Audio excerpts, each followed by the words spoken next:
place of prayer, each individual soul joined in a community of worship. One God.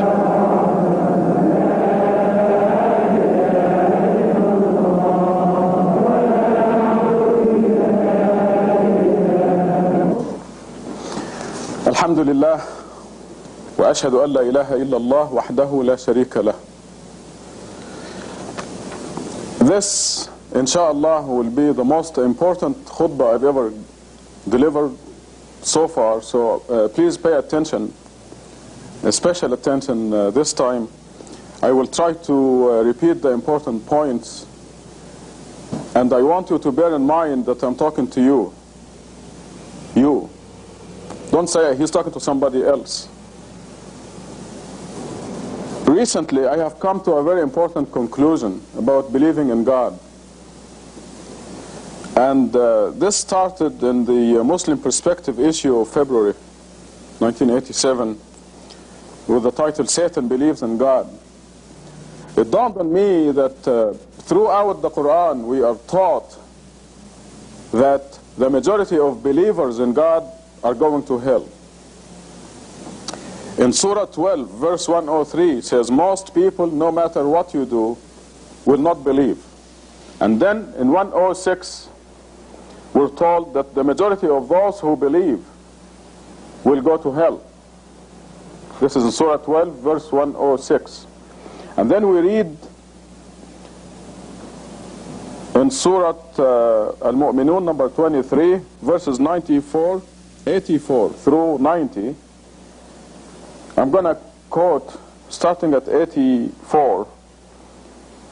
Say, to whom belongs the earth and everyone in it, if you know? They will say, to God.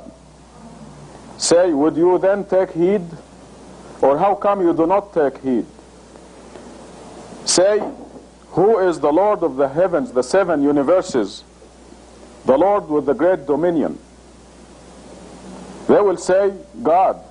Say, how come you do not observe righteousness or do not observe God? Say, in whose hand is the kingship of everything, over everything?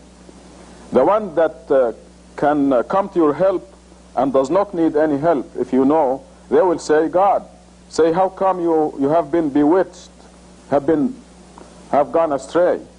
So, and in Surah 29, verse 61 says, if you ask them who created the heavens and the earth and committed the sun and the moon, they will say, God. And then the verse ends by asking, how come they deviated? In Surah 29, verse 63, it says, if you ask them who sends water from the sky to revive dead land, they will say, God. Say, praise be to God. How come most of them do not understand? So all these verses and many more throughout Quran tell us that people believe in God, Satan believes in God, but they are still going to hell. Now why? And the very important conclusion is, you do not believe in God unless you know God as He really is, with all His qualities. Namely, especially, that God runs everything, that God is doing everything. And this will shed a new light on our submission to God, our acceptance of whatever is happening to you personally or in the world, to anybody, to anything, to any country. We do not believe in God unless we believe that God is running everything. And at this point, I would like to suggest a dhikr for you, something for you to do. Every day, wherever you go, when you're driving or sitting or you have nothing to do, or even if you have something to do, I want this to dominate your life, even mentally, even when you're doing something. I want you to repeat always, God is running everything. God is running everything. This is your new dhikr, our new dhikr. Because it will, the whole world will look different to you. When anything is happening that may turn you into an objector, not a submitter, this will remind you that God is doing everything and that you are objecting. As a believer, you have no business losing your temper, for example. You're not a believer if you lose your temper. And as I said at the beginning of the khutbah, I'm talking to you. Don't say he's talking to somebody else. I'm talking to you. Yes, you, Abdullah, Gatut, Muhtasham, Ahmed, other Ahmed, Frank, and so on. I am talking to you, every one of you. You have no business losing your temper, because this indicates you're objecting to something God is doing. We must know that God is doing everything. Even the things that Satan is doing, they are following God's law. A good example in the Quran is before the creation of Adam, God is telling the angels, I'm putting on earth a representative. Which in a nutshell says that God, of course, knew that Adam was going to be duped by Satan and will go down to earth. Because when Satan tricked Adam, God said, go down to earth, all of you. But this, before the creation of Adam, God is telling the angels, I'm going to place on the planet Earth a representative, the human being. So even though Satan tempted Adam and Eve, God is doing everything, because everything is going in accordance with God's will. This is our new dhikr. When you're driving, when you're sitting, when you're doing anything, eventually it's going to happen mentally. Every cell in your body is going to say, God is running everything. And this is the true believer. This is the believer in God who will not go to hell. The majority of believers in God are going to hell because they do not believe that God is running everything. In Surah 8 verse 17, a classic example. It is not you who killed them. That was after the battle, one of the battles in early Islam. It is not you who killed them, it is God who killed them. It is not you who threw when you threw the arrow or the gun or whatever. It was God who threw.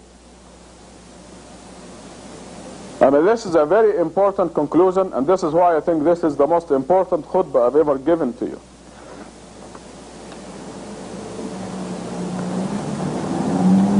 This, I made a trip recently to Egypt, and everything that happened in that trip told me that we don't do anything.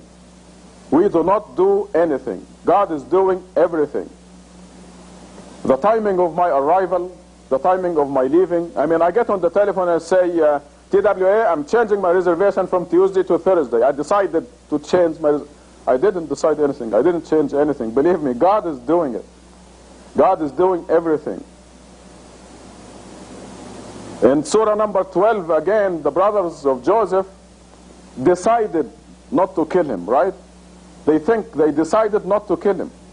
They decided to throw him in the well. But before this happens, way before this, years before they make this so-called decision of theirs, Joseph sees the dream. The sun, the moon, and 11 stars bowing before him. With his father, his mother, and his 11 brothers bowing before him. Something that was to happen after he's practically ruling Egypt as a man. So when the brothers met to kill him, the decision was already made. They could not decide to kill him. It was impossible. But here they are meeting, and they're taking votes. Shall we kill him? What shall we do with him? And then they decided, they think, not to kill him. God is running everything. And this is our new dhikr. Just keep telling yourself, God is running everything. Especially when you're at the brink of objecting to something or losing your temper. When you lose your temper, tell yourself, you must separate yourself from you as of now. When you lose your temper against a friend or a spouse or a brother or a sister or anybody in the street, you tell yourself, you're not a Muslim.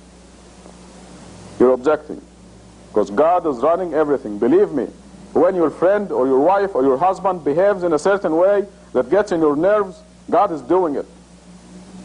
And it's because you deserve it. So you have to get on yourself and correct yourself. And catch yourself objecting, not submitting to God. God runs everything.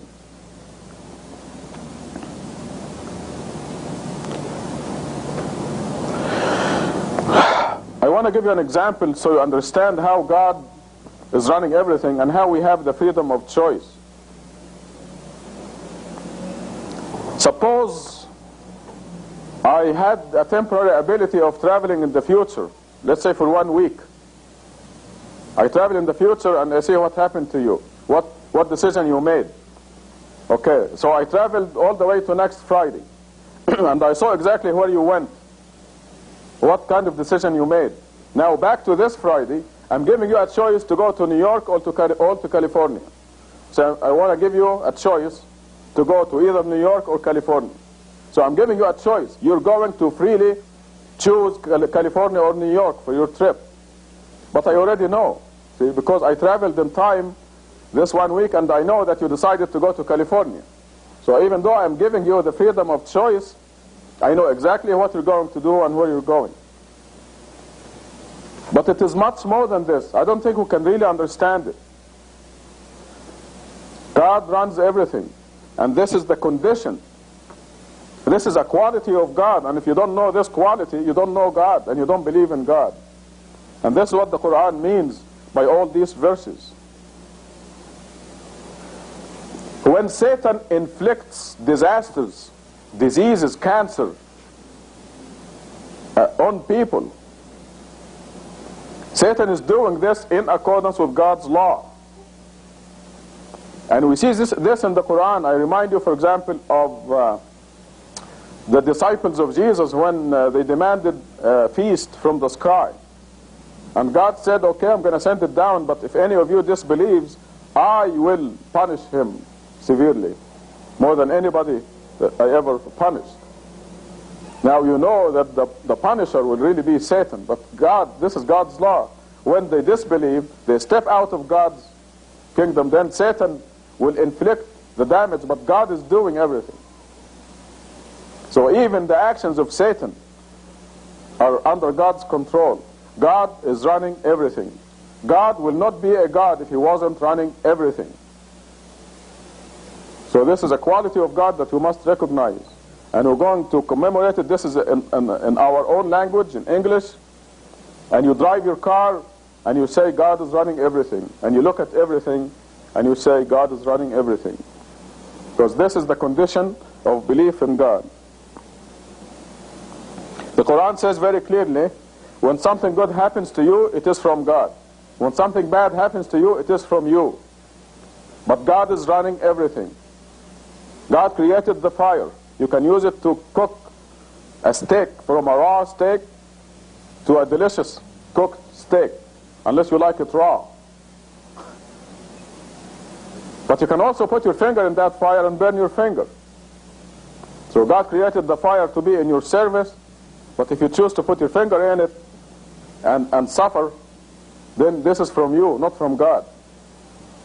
But it is God's law that made the fire as burning. If you put your finger in it, it burns. It's God's law. It's one of the physical laws. There are many invisible laws. Like if you disobey God, if you go drink, for example, it's exactly like putting your finger in the fire, but the punishment is not as visible. You can be sure you'll pay. It's just like that, like the fire and putting your finger in it. Alcohol and drinking it. Drugs and taking them. Adultery and committing it. All these things, there are laws that God's laws govern them. And the punishment, the physical, the fire, putting your finger in it, the punishment for God for the sins are exactly in the same way, but they're not as visible. They're just as painful, if not worse. And this explains all the problems we see in the world. The people breaking God's law and paying the price. Just like putting their finger in the fire. What is our role? What do we do? God is doing everything. We do only one thing. One decision. To be with God or not. After that, God takes over. But we are absolutely free in that decision. To submit is already done. And the choice, our choice, is to willingly submit or unwillingly submit. And those people who don't believe in God out there, they are submitting to God except unwillingly. I mean, they can control the number of beats of their heart, for example. I mean, that's one of the visible things. But God runs everything. When Reagan decides to agree with the Russians on limiting nuclear weapons, he's not deciding anything. He's just like Joseph's brothers. He thinks he's deciding to meet with the Russians, or vice versa.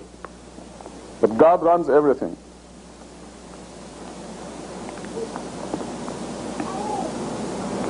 We know also that the angels are as free as we are, from the incident where Satan refused to obey God and bow down before Adam. God wants his creatures to be free as far as that decision is concerned, until the day of judgment. The eternal day of judgment, there's no more. We'll see everything, and we'll submit. Everybody will submit, including the dwellers of hell.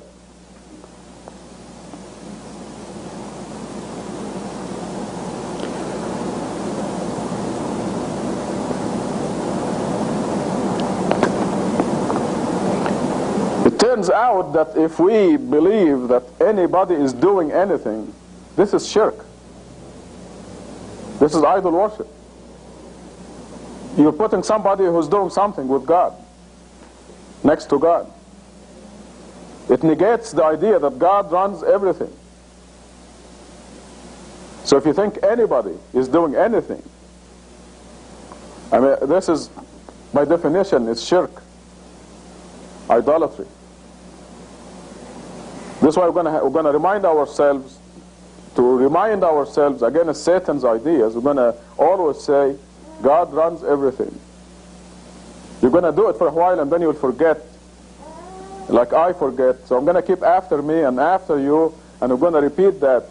I'm going to remind you and you remind me, and we will always continuously, until every cell in our body is declaring God is running everything. Because this, like I said, sheds a whole new light on submission, the idea of submission. And this sign out there on the wall, happiness is submission to God, is a profound sign. There's a lot more to it than meets the eye. You're going to be perfectly happy. And this dhikr, where God runs everything, is going to help you into total submission. Because anytime you start to complain or object, you're going to remind yourself, God runs everything. I'm complaining against God. I'm complaining from God is doing this, so I'm complaining. I don't like it.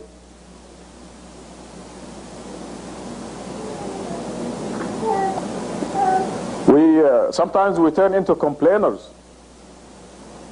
and we have to catch ourselves. Complainers will complain when things are good. They'll complain when things are bad. They get into a rut, and they'll complain continuously. That's objection. That's the opposite of submission. There's a good example of decisions. The main issue of the Muslim perspective, we decided to print a certain number, and we said, okay, we're going to get to these Muslim organizations. They don't deserve the Muslim perspective anyway, so we're going to skip one, do one and skip one. So we'll send only Muslim perspectives to half of them. And okay, we made a decision, right? We make decisions, but God makes the decision, and God's decision prevails. So the next day, the press, they call me and they say, guess what? We made a mistake. So what? So we changed the page. They printed one page on the wrong side. So they have to do it over for nothing. So we ended up with a large number of Muslim perspectives anyway, and we had to send the perspective to everybody. But this is an example of deciding, right? We decided to eliminate these names. But God decided, no, you're going to send it to every single one of them. God runs everything.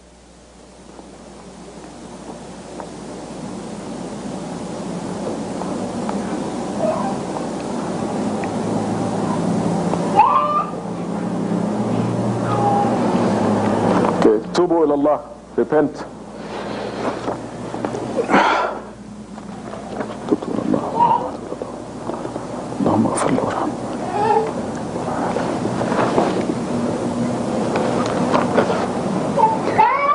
Alhamdulillah, وأشهد أن لا إله إلا الله وحده لا شريك له. I believe this dhikr is very important, very significant, and I believe it's going to help all of us. So I'm going to repeat again, impress on you that wherever you have a chance, continuously, God is running everything, God is running everything, God is running everything. Silently and loudly, and every chance you get. And eventually, like I said, every cell in your body will be pronouncing this important decision. This is the requirement to make it to heaven.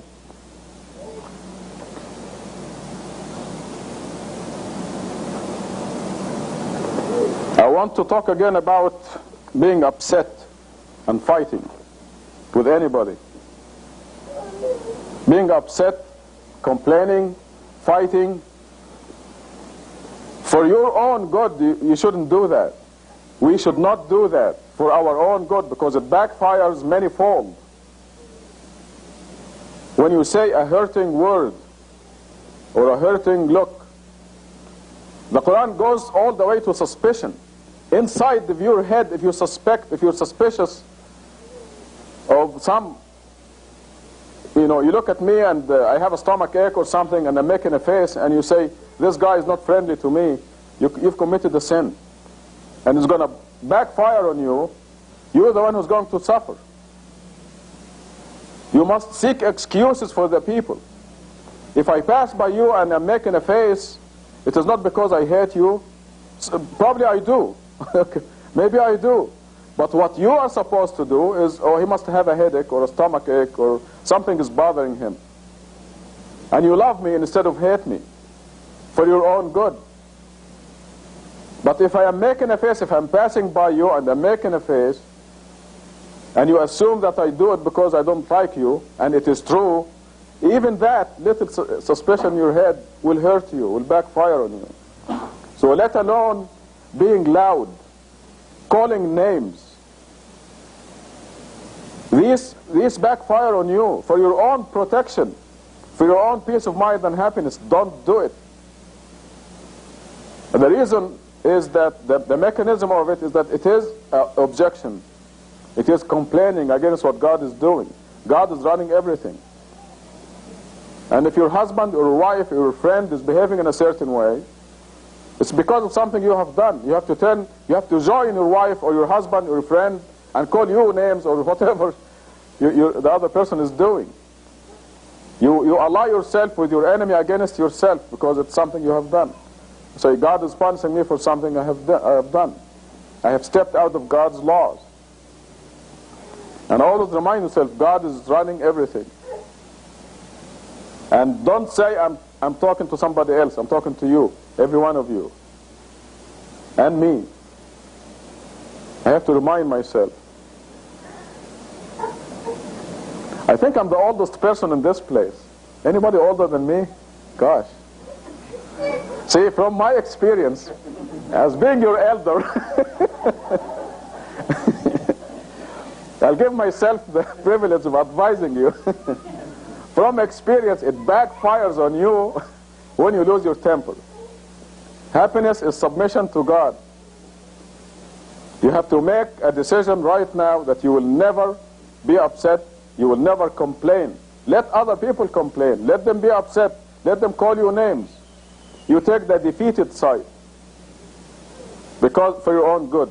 Because believe me, you're a lot happier this way. And you end up victorious. There is nothing in this world that is worth being upset about. Believing that God runs everything, as you read in the Quran, equals, or is better than, is better than owning everything in this world and twice as much. If you own Manhattan and all the real estate on Manhattan, they consider you rich. So I'm not talking about Manhattan, I'm talking about all of the United States, all of Japan. If you own Hong Kong, you'll be rich with all the real estate over there. But believing in God the proper way is better than owning everything in the whole world and twice as much. Does this make you happy? It should. The simplest thing you do as a believer which is praying 5 times a day. If you put it in the right perspective of a person who believes, is the greatest thing that can happen to anybody. Okay, I want you to put yourself in this situation. You receive a telephone call from the White House. You say, Frank, Jürgen, you're invited to have lunch with the president next Wednesday. Okay, I'm going to use Frank as an example. Frank immediately will call his work. I'm not coming to work on Wednesday. And will call his friends. Guess what? I'm invited to lunch at the White House. And he'll find the best clothes to put on for that important meeting. Well, 5 times a day you have an appointment with the King of Kings. If you believe that God runs everything, that God is the president of the whole world, that Reagan is a dinky servant, an insignificant creature of God, if you really know that, well, is this what you will do for every prayer? You have an appointment with God 5 times a day. You're going to call work and say, I'm not coming to work because I have an appointment with the president of the whole universe. So this puts things in perspective. You're going to seek excuses not to go to the White House? I have a headache, Mr. President. Most people will go even though they have the worst headache, a migraine, you know, they'll still go.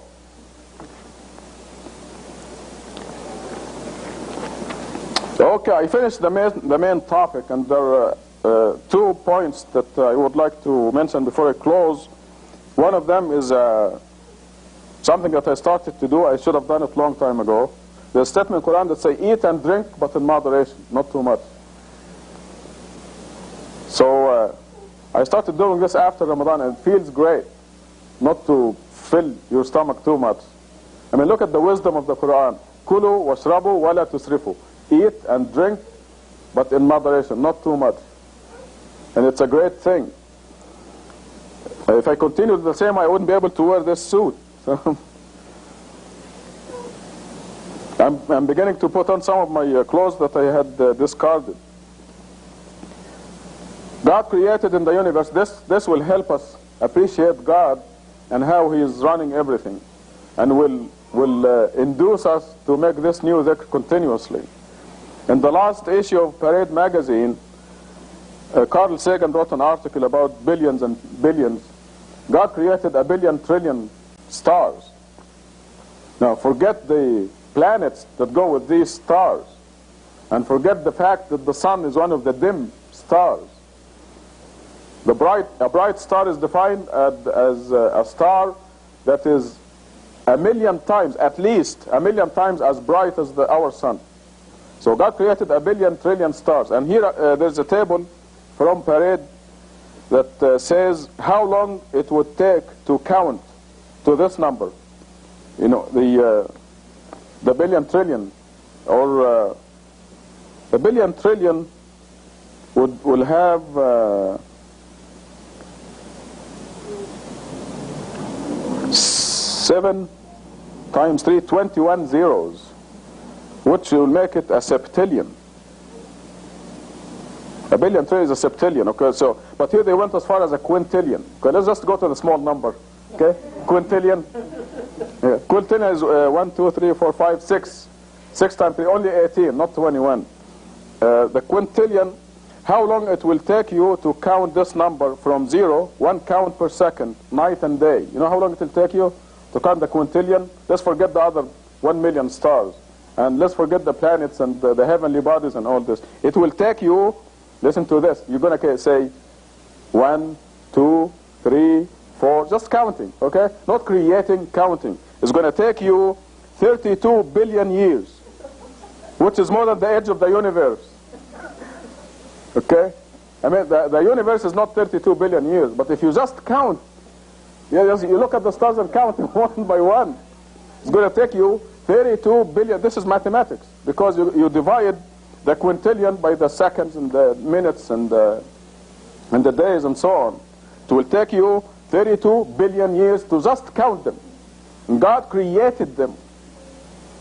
Okay, so you can appreciate the greatness of God. أقم الصلاة.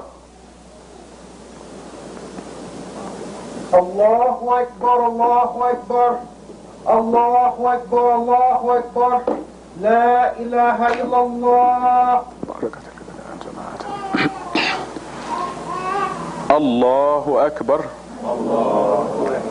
بسم الله الرحمن الرحيم. الحمد لله رب العالمين الرحمن الرحيم مالك يوم الدين إياك نعبد وإياك نستعين اهدنا الصراط المستقيم صراط الذين أنعمت عليهم غير المغضوب عليهم ولا الضالين. الله أكبر.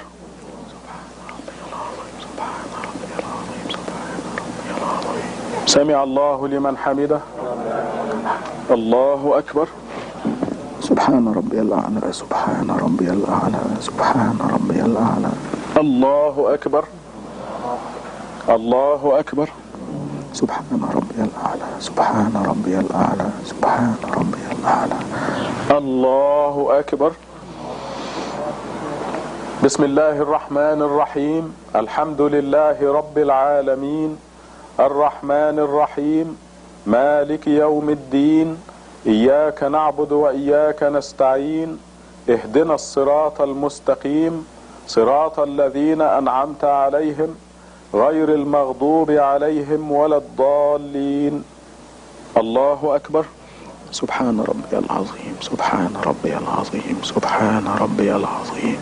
سمع الله لمن حمده. الله أكبر.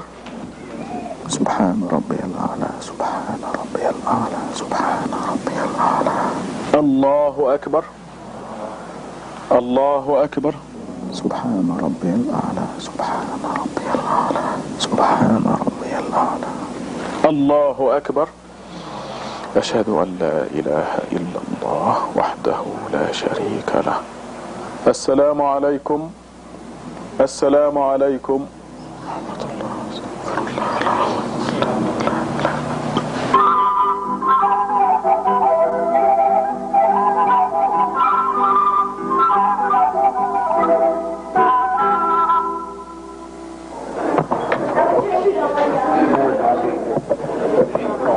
Roll call. Mr. Miller. Here.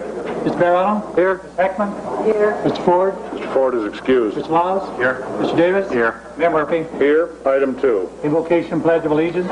The invocation this evening will be given by Imam Rashad Khalifa of the Islamic Mosque of Tucson. Will you please remain standing for the Pledge of Allegiance to the flag?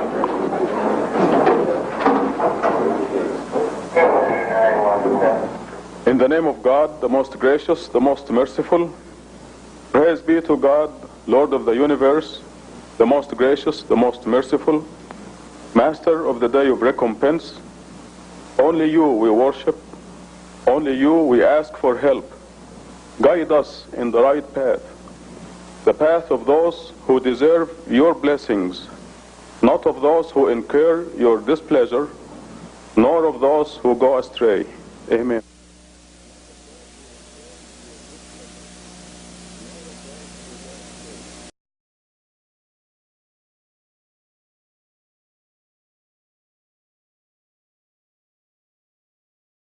United in this place of prayer, each individual soul joined in a community of worship. One God.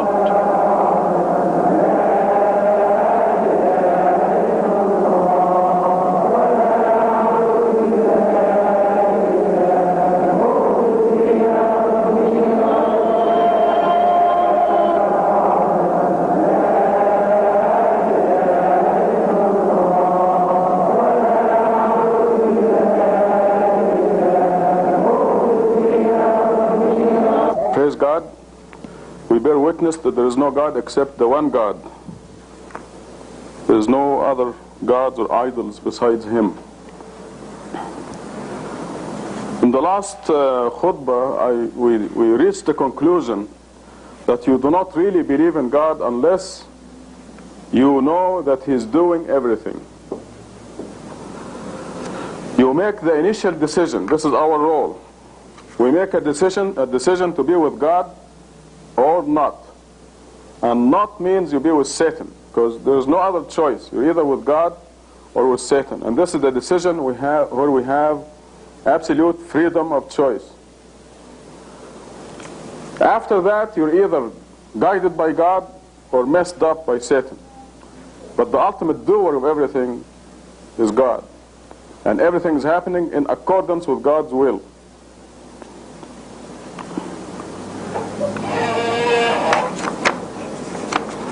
I want today to compare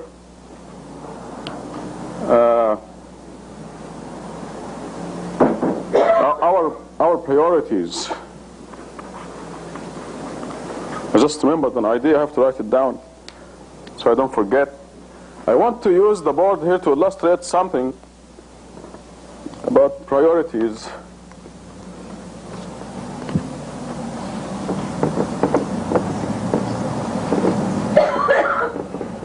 Most people do not know who they are. We recognize now the human being as consisting of two entities. Just to make it very simple, the body and the soul. The body goes on for, let's be optimistic, about 100 years. And then it dies, becomes nothing. The soul is the real person, the real you. This is the real person right here. And it goes on for eternity. The body has requirements, and the soul has requirements. The body, now what I want to compare here is what we do for this entity and what we do for this entity.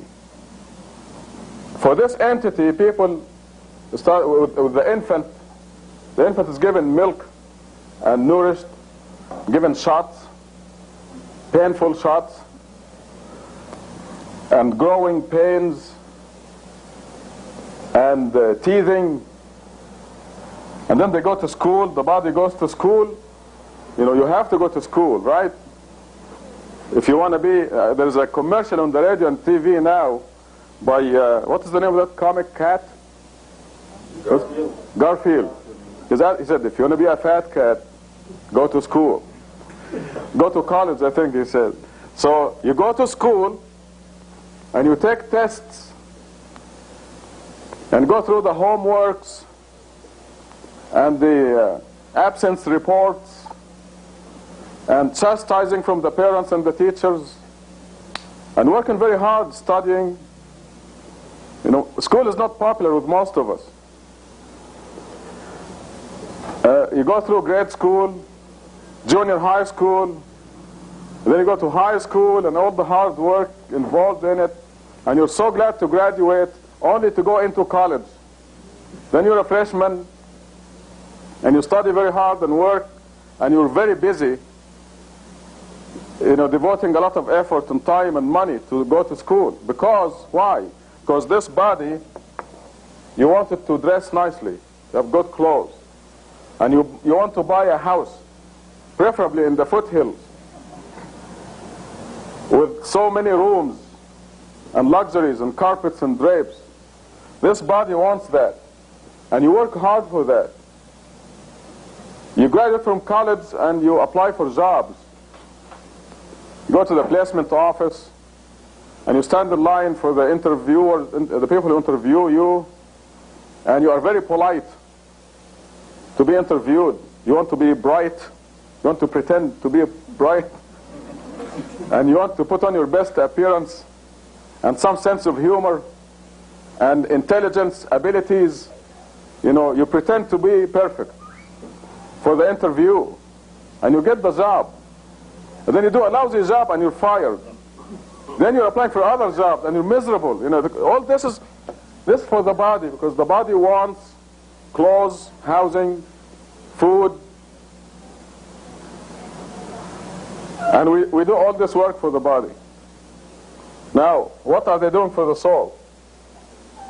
The average person. Now, this is the real person. Now, after all this, the body dies, goes to dust, comes nothing. was a person, this body would belong to a person called Rock Hudson. Remember that name? Rock Hudson. Okay, he died recently. That's why you still remember him.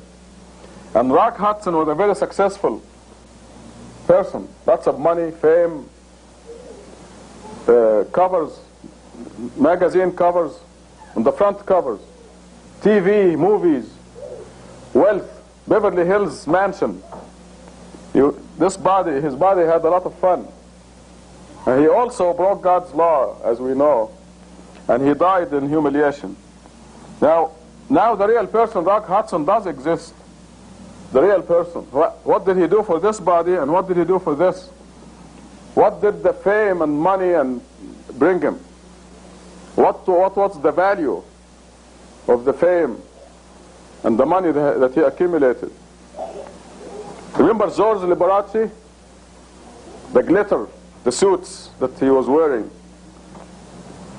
and the showmanship and the clapping, the people clapping for him, the performances he gave, and how many millions of dollars he made.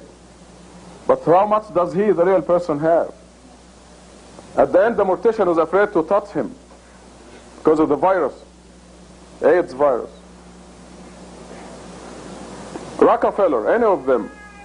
So the body, people work very hard for this entity here. And what do they do for the soul? This is the question. What I'm trying to bring out is rearranging our priorities, or putting our priorities in perspective. What are we doing for the soul? What does the soul need? The soul needs worshiping God alone. This is the first step, because the soul is part of God in any way you want to look at it, because God said, I blew into Adam from my spirit.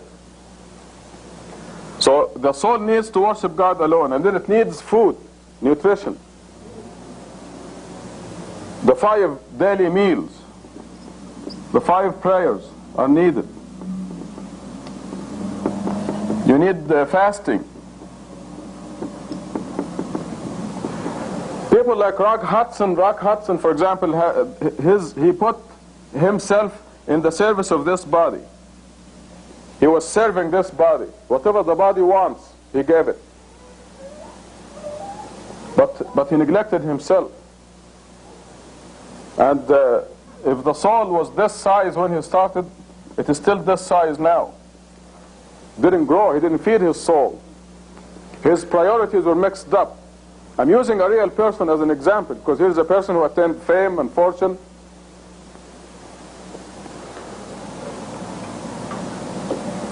The conclusion from this is that anything that we do that is not developing our soul is a waste of time. If you do anything that has nothing to do with God, is a waste of time. So when you wake up in the morning, until the end of the day, you ask yourself, am I doing this for God? Which is another word for feeding your soul. Because anything you do for God causes your soul to grow and develop.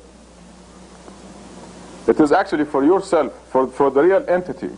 So we have to rearrange our priorities, put them in perspective. How much of the day are you doing for the body, and how much are you doing for you? You went to school and suffered through examinations to have a good job. What did you do for you?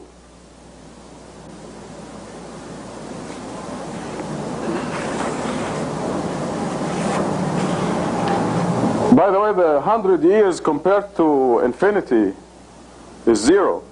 So this is the proportion that you should do for yourself and for your body. You should do 0 for your body. And you should do 100% for you.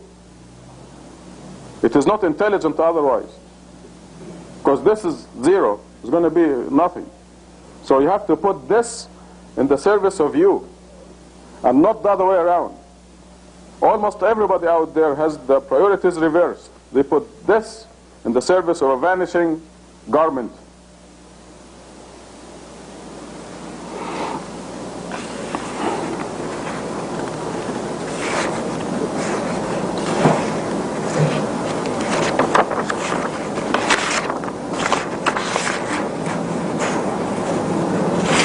توبوا إلى الله, repent. تبت إلى الله ورجعت إلى الله وندمت على ما فعلت اللهم اغفر لي وارحمني بما تب علي يا رب العالمين.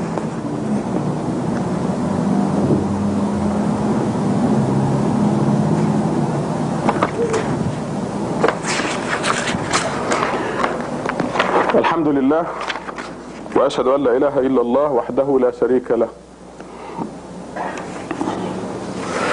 From this diagram, I want to move on to comparing the believer, a Muslim, one who submitted to God, and a regular person.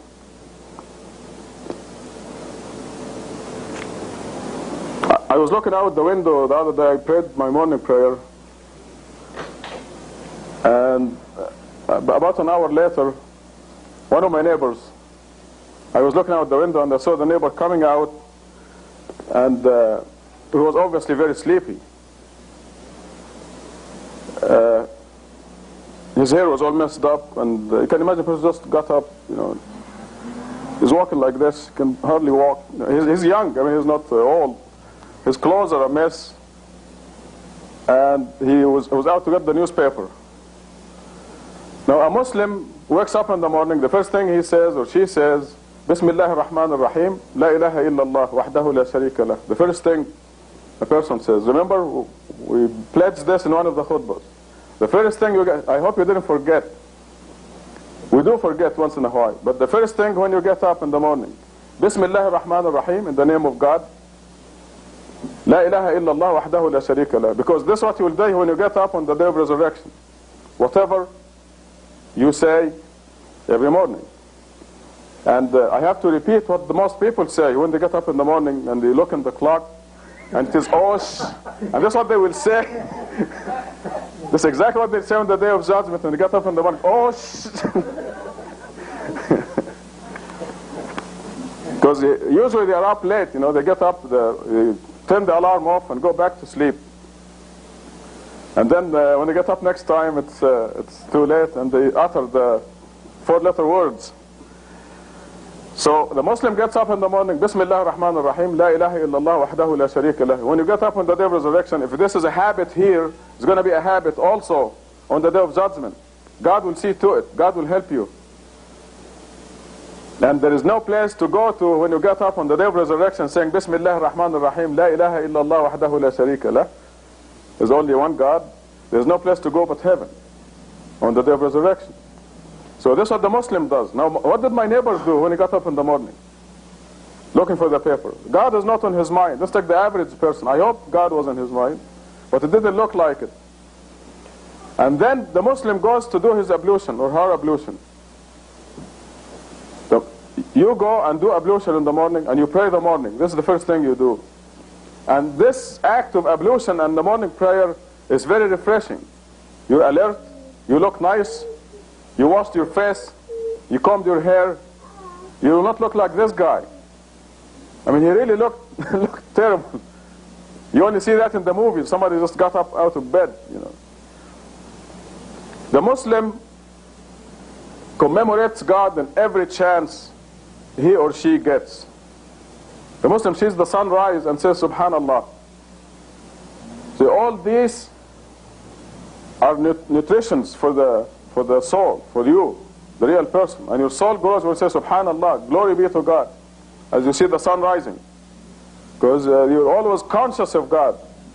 The sun is rising exactly at the precise second, and from the same spot that it is supposed to, without delay. And God committed that sun in your service. And you say, Subhanallah. You look at a flower and you do the same thing. Then you make a telephone call to one of your friends or associate and you say, tomorrow I'm going to do this and that, inshallah, God willing. There's a certain behavior of the person who has submitted to God, because you know that God is doing everything, and you know that you will do this and that tomorrow only because God wills. But God will do that. And the Quran gives you this very, very clear commandment. And then your kids get up and you admire them and you say, MashaAllah, this is God's giving to you. This is God's will that you have these children. And you thank God. Now the non-Muslim is unaware. God is not on his or her mind at all. And they are neglecting the real person, themselves, neglecting themselves. They'll be very careful to have breakfast. But they will not give breakfast to their soul. So you are living 24 hours a day, you are commemorating your Creator. And your Creator doesn't need that. God doesn't need any of our praise or our worship. We do. So you are being prepared for the eternal life, which is coming. You don't see anybody around who's 200 years old, do you? You haven't heard of anyone. It's coming, the day of resurrection. And then you'll be assigned that eternal rank, depending on the spot where you qualify, how much growth you did.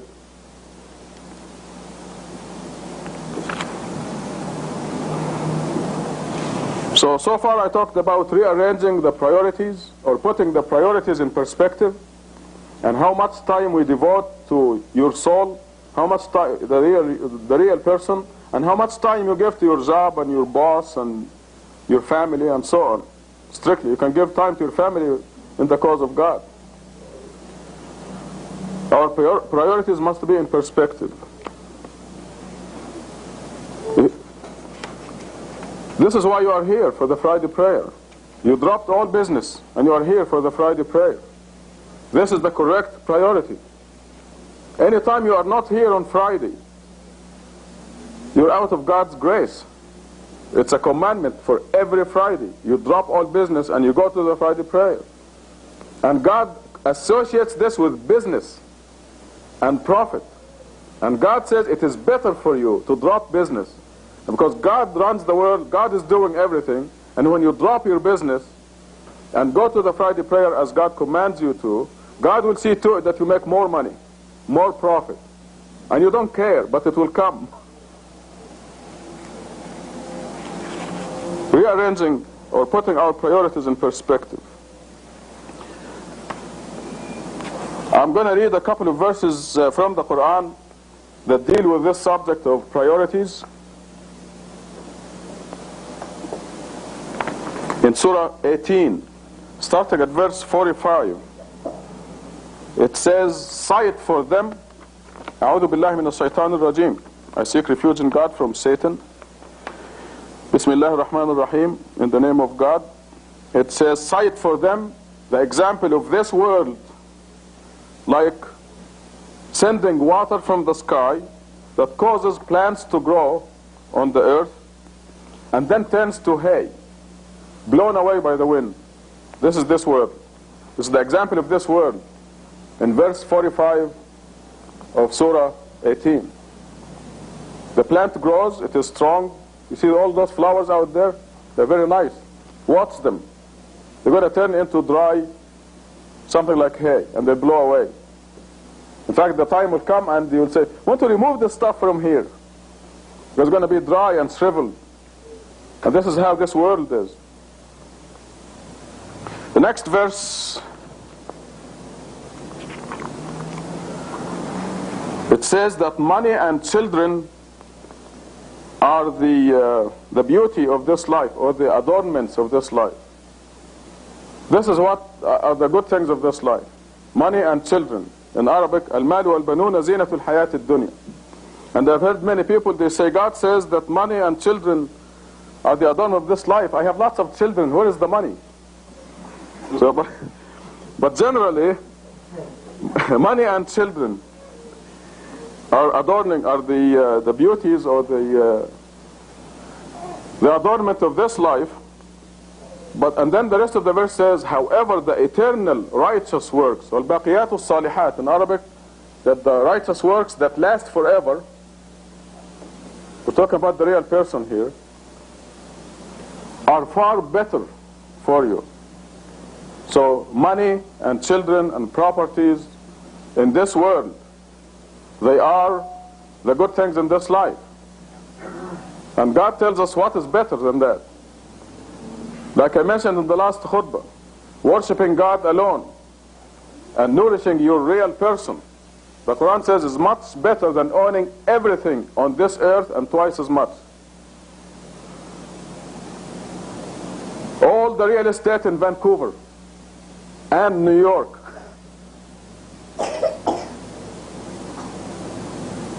all the real estate in the whole world, all the oil, the gold, the diamonds, believing in God alone and feeding, nourishing your real person is much better.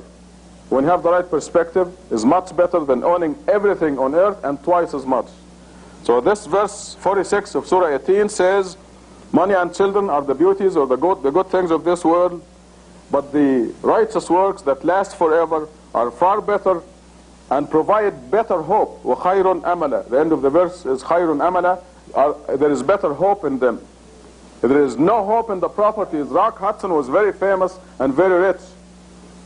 George Liberati's mansion, still you can go as a tourist and look at it, but he's not there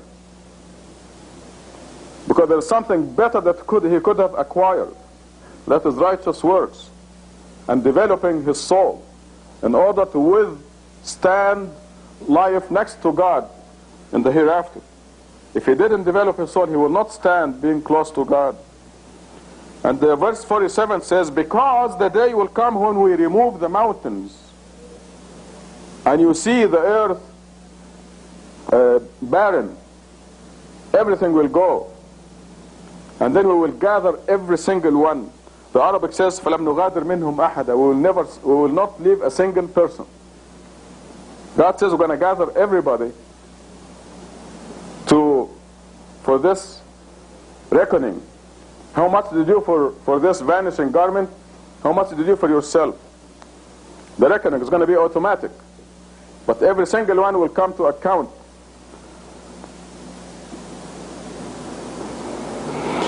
The next verses go on and describe why the righteous works and feeding your soul is the number one priority. That when you do anything else, it's a waste of time. Anything else that does not develop your soul is a waste of time. And missing a Friday prayer, I'm missing this because you're all here. When you miss a Friday prayer for any reason, it's a terrible, terrible loss. Because being once a week a congregational prayer where you meet your brothers and sisters, and it's a commandment from God to do this. When you miss it, you miss a lot. I mean, I cannot put it in billions of dollars. We have to we always remember the right perspective. And the advice in Quran is to commemorate God 24 hours a day. Every chance you get, you can turn your work into worship. Yeah, you can take the mail from the fellow. Open it. He has a express mail thing. And I need it. Bring it. These are papers that I need. It's 1 o'clock, so I'm going to read some material and some kind of a quiz. I want you to find out, to think where it is from, okay? Every addition or omission of a word or even of a single letter from the sacred text of the prayers destroys the religious meaning of the prayer as a whole and is to be regarded as a grave sin. A sin which could result in eternal exile for those who commit it. Remember, there are certain statements in the Quran that says, وَيْلٌ لِلْمُصَلِّينَ. Woe to those who are doing their prayer. I mean, those are people who are doing their prayer, but they end up in the negative because they are heedless of their prayers or because there are other reasons. So you must make sure that your prayer is perfect. Your salat, your contact, I'm not talking about supplications. I'm talking about your contact prayers. It is a recognized statement in the Quran, وَيْلٌ لِلْمُصَلِّينَ.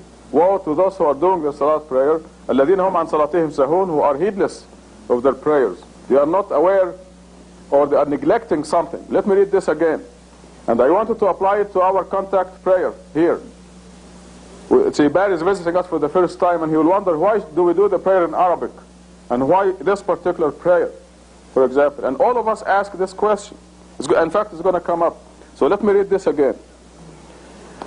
Every addition or omission of a word or even a single letter. Now, we in this mosque fully appreciate the mathematical composition of everything that's connected with our worships, the Quran, and even the bones in our body and everything else. So we should appreciate what is written here. Every addition or omission of a word or even of a single letter from the sacred text. Al-Fatiha is the sacred text that God gave us. The first surah of Quran. We cannot add anything to it. As you know, Satan succeeded everywhere in the Muslim world. They add the word Ameen. And our people in Washington, D.C. have a radio program, and I have one of the tapes here talking about this Ameen. And they got it from the dictionary, some recognized dictionary, and they read what Ameen is. Turns out to be an old Hebrew, Greek, something word that has nothing to do with Arabic. It is not in the Quran. But here, this is why Satan tricked the people into adding it. Every addition or omission of a word or even a single letter from the sacred text of the prayers destroys the religious meaning of the prayer as a whole and is to be regarded as a grave sin. So here is a person doing the prayer, committing a grave sin. Okay, let me go to another section. As I go, you will guess what I'm reading from. He and his disciples evolved a mystical theory, according to which the words and letters of the various prayers are not accidental, nor are they only vehicles for their literal meaning. I mean, ihdina as-sirat al-mustaqim, guide us in the right path. It's wonderful. But we are not saying the contact prayer for this literal meaning. There is much more to it. So listen to this. Nor are they only vehicles for their literal meaning. Their order, and especially their numbers, we certainly appreciate that, reflect a mystical harmony, a sacred divine rhythm. Next. No change can be tolerated in the text of the prayers, not even a minute one, because every change, even of one letter, would destroy the numerical harmony inherent in the text. So every letter that God composed in the first surah of Quran, Al-Fatiha, is numerically controlled. The sounds, when you say Alhamdulillahi Rabbil Alameen, this is composed by God for a specific reason, a combination that causes your contact with your Creator. So listen, it's coming up. It does not matter, therefore, whether the change is beneficial from the point of view of meaning and content. I mean, you may think of composing a Shakespearean, excellent, literary marvel that praises God. It doesn't mean a thing. Forget it. It is not the meaning we're after. It's the numerical composition and the sounds. For this level of meaning is not the most important one in the prayers. The text was formed by God, I'm adding this by God, to reflect mystical harmony, and any change would destroy it. The second point here is the liturgy, that is the contact prayers, Al-Fatiha. The liturgy received new importance and new meaning within the framework of religious practice after discovering the numerical importance of it. A completely new dimension was added in this way to the daily prayer service. It stopped being just a reciting of requests and praises of God in ancient formulas, Arabic, for example, and became a vehicle for becoming a participant in a mystical divine harmony. The prayers suddenly received a new depth of meaning and importance, which was undreamed of in the 1,000 years that had passed since they were formulated. Next.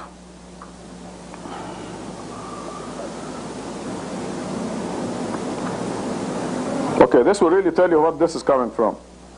The quiz becomes easier and easier. The fierce polemical tone of Rabbi Judah's criticism of the changes introduced by the Frenchmen in the prayers can therefore be explained as a result of his fear that the prayers may be regarded as completely human in origin and meaning, making them secular and meaningless in religious and mystical practices. A lot of people accuse me of being harsh with some people who are making changes in the prayers or in the Quran or in the practices of religion. But there is a precedent. It is fear for these people, and it is concern for them. According to him, even if the content and meaning of the prayer is religious, expressing love and devotion to God, it still will be just, quote, a secular song like that of the non-Jews, if it does not have the added mystical dimension of hidden truth, which cannot be revealed by the literal meaning of the words alone. In his polemic, Rabbi Judah does not defend only the specific tradition of prayer which he received from his parents and teachers. He also defends prayer as an elevating force, forming a connection salat, a connection between man and God, a connection that no mere words can achieve. So it is not just the words, there's a numerical mysticism in it. And the last section, all God-fearing people, when they pray, have to direct their prayers. When they say, blessed is God, alhamdulillah, when they say, quote unquote, blessed is God, and when they kneel before him and thank him and direct their prayers in their hearts only to his holiness alone, within which is his glory and which has neither form nor image. You direct it to God alone. أقم الصلاة.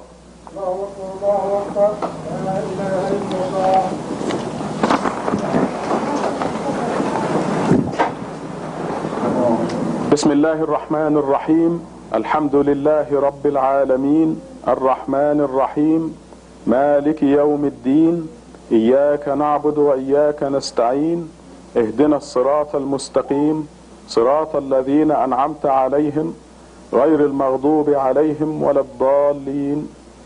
الله أكبر. سمع الله لمن حمده.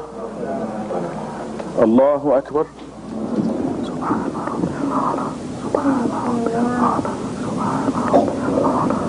الله أكبر. الله أكبر.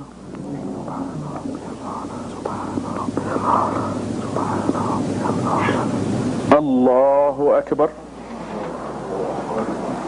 بسم الله الرحمن الرحيم. الحمد لله رب العالمين الرحمن الرحيم مالك يوم الدين إياك نعبد وإياك نستعين اهدنا الصراط المستقيم صراط الذين أنعمت عليهم غير المغضوب عليهم ولا الضالين. الله أكبر.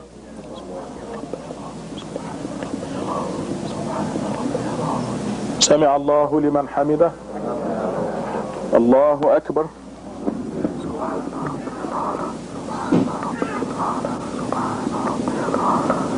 الله أكبر. الله أكبر.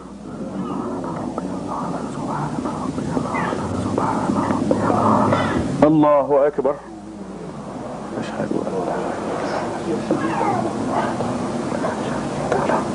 السلام عليكم ورحمة الله.